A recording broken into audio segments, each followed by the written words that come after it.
कहानी है रामपुर गांव की, जहां के मर्द महिलाओं को हमेशा नीचा दिखाने की कोशिश में रहते।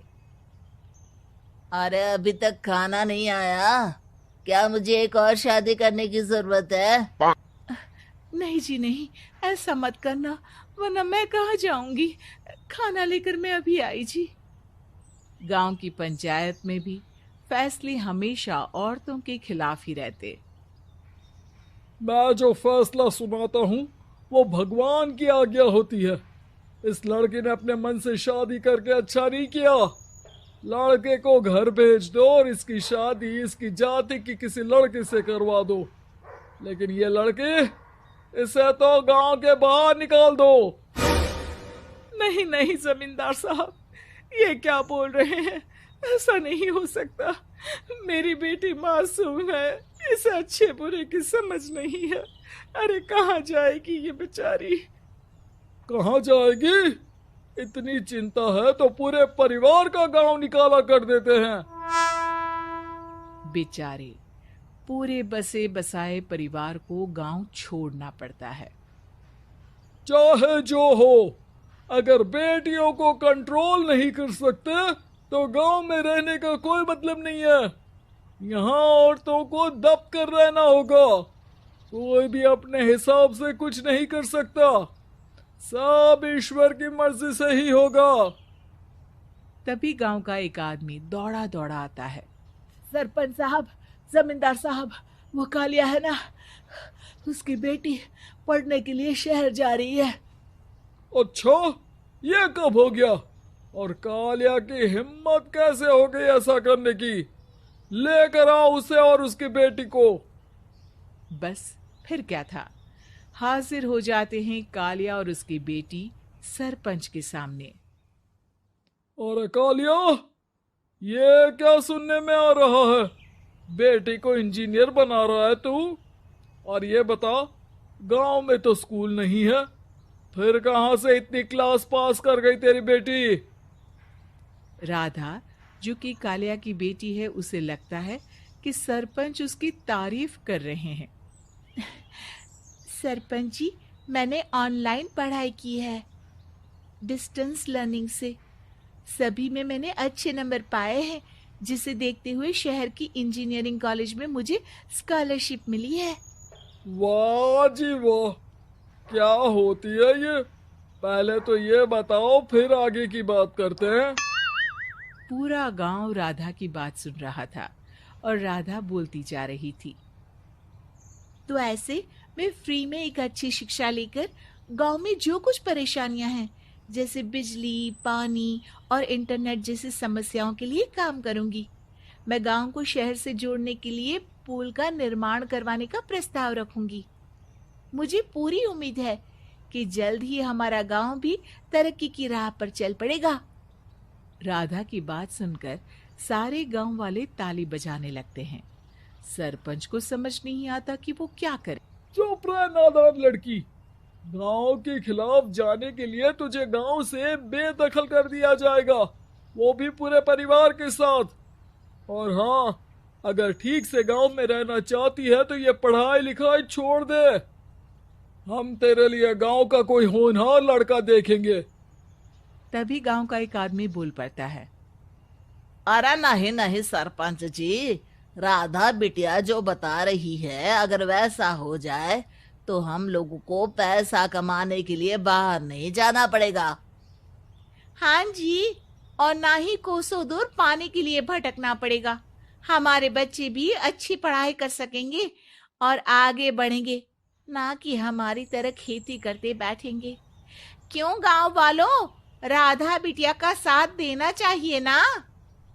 सरपंच देखता है कि गांव राधा के साथ है तो वो चुप हो जाता है। वो घर आकर अपने सलाहकार से बात करता है, जो बहुत ही चालाक किस्म का इंसान होता है। अरे सरपंच साहब, आपको बहुत ही होशियारी से काम लेना पड़ेगा। एक बार गांव तरक्की कर गया, यहाँ के बालक पढ़ लिए तो कोई ना पूछेगा आपको।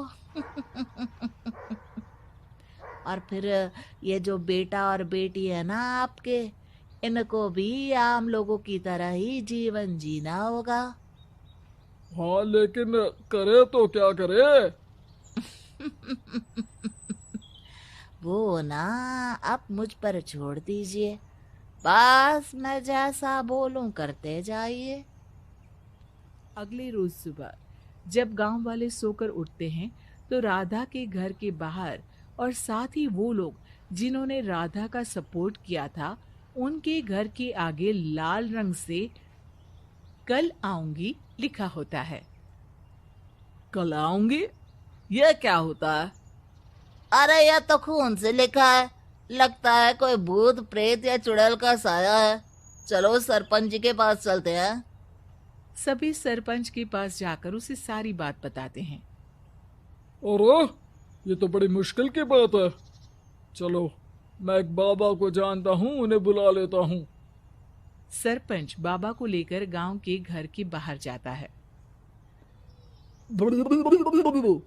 ओहो, तो ये वो चुड़ैल है जो उन लोगों को निशाना बनाते हैं जो गांव को बदलने का सपना देखते हैं। वो गांव को ऐसे ही संपन्न देखना चाहती है। वो नहीं चाहती कि कोई बाहरी यहाँ का कायाकल्प करे। क्या तुम लोगों में से किसी ने गांव को बदलने की सोच रखी है? तभी राधा की माँ रोते रोते आती है। मेरी राधा घर से गायब हो गई है। अरे कोई तो बचाओ, मेरी बच्ची कहाँ गई?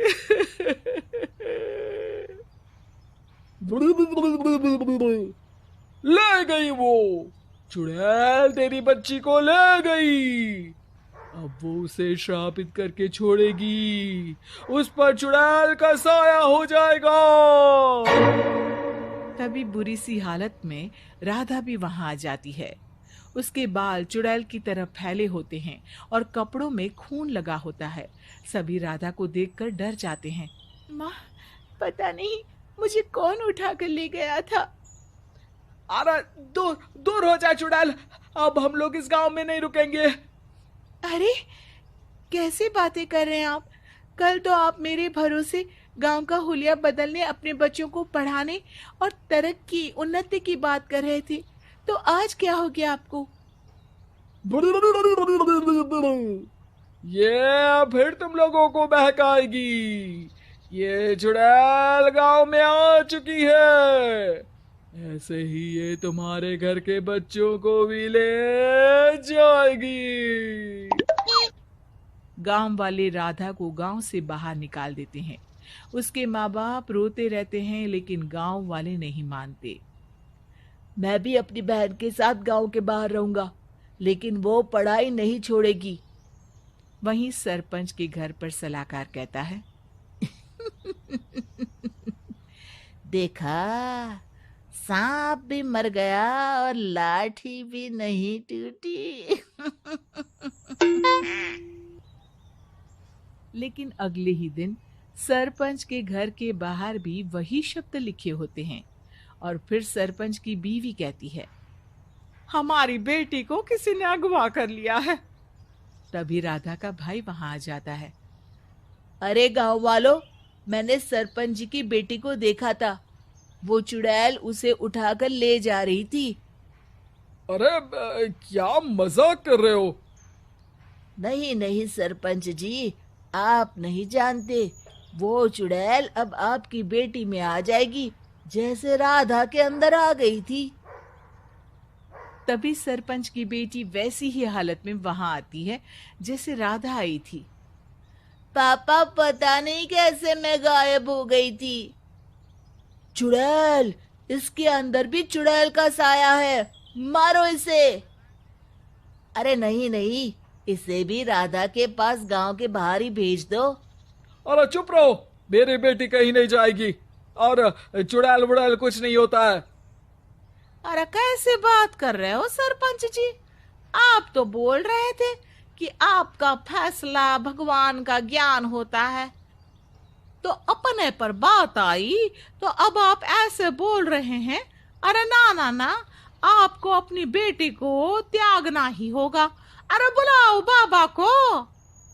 राधा का भाई बाबा को ले आता है, जिसे अब गांव वालों के डर के कारण सच बोलना पड़ता है। मैं कोई बाबा नहीं हूँ, मैं तो मोची था। ये सलाहकार महोदय ने मुझे कहा था एक्टिंग करने को।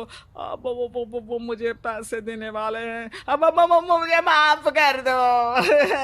गलती हो गई, मुझे माफ कर दो।